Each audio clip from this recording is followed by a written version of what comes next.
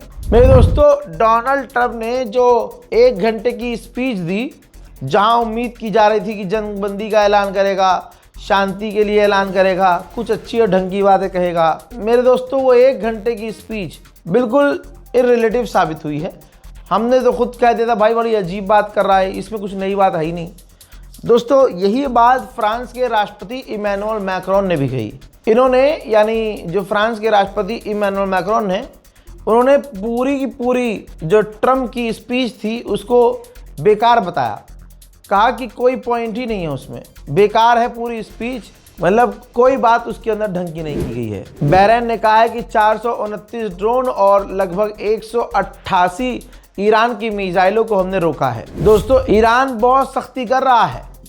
Iran ने एक और व्यक्ति को फांसी पर लटका दिया है। इल्ज़ाम उस पर सिर्फ इतना था कि जंग के दौरान वो हमारी एक मिलिट्री बेस में घुस गया था। मेरे दोस्तों, डोनाल्ड ट्रंप की 1 घंटे की बकवास सुनने के बाद ऑस्ट्रेलिया के प्रधानमंत्री ने भी ये कह दिया है कि अभी भी समझ में नहीं आ रहा है कि ईरान में घुसकर या ईरान के साथ जंग का क्या मोटिव है, क्या इनका मकसद है, अभी भी समझ से परे है। ईरान के कमांडर चीफ ने कहा है कि अगर अमेरिका हमारे खिलाफ ग्राउंड ऑपरेशन लॉन्च करता है तो कोई भी अमेरिकी सैनिक ईरान में कदम रखने के बाद इंशाल्लाह वापस नहीं जाएगा। उधर ईरान ने एक और इजरायली ड्रोन को मार गिराया है। न्यूयॉर्क के मेयर ममदानी ने साफ तौर से कहा है कि मैं जमीनी ऑपरेशन जो ईरान में करने की प्लानिंग की जा रही है उसके खिलाफ हूँ, इससे हमारा बहुत नुकसान होगा और ये रिजीम चेंज करने का ख्वाब है और ये जो कोशिश है इसको ख़त्म करना होगा, बस कर देना है।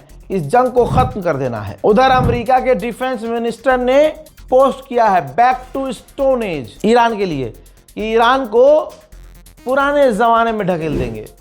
पोलैंड के प्रधानमंत्री ने कहा जो रूस का ख्वाब था वो पूरा हो रहा है, नेटो कमजोर हो रहा है, पुतिन को मजा आ रहा है, यूक्रेन को मदद नहीं मिल रही है, लोन ब्लॉक हो रहे हैं, रशिया तेल बेच रहा है, यूरोप पूरी तरह से बिखर चुका है, कमज़ोर हो रहा है, पूरे मज़े पुतिन के आ रहे हैं। किसी की औकात नहीं कि दरिया में ईरान से एक कदम कोई आगे बढ़ जाए।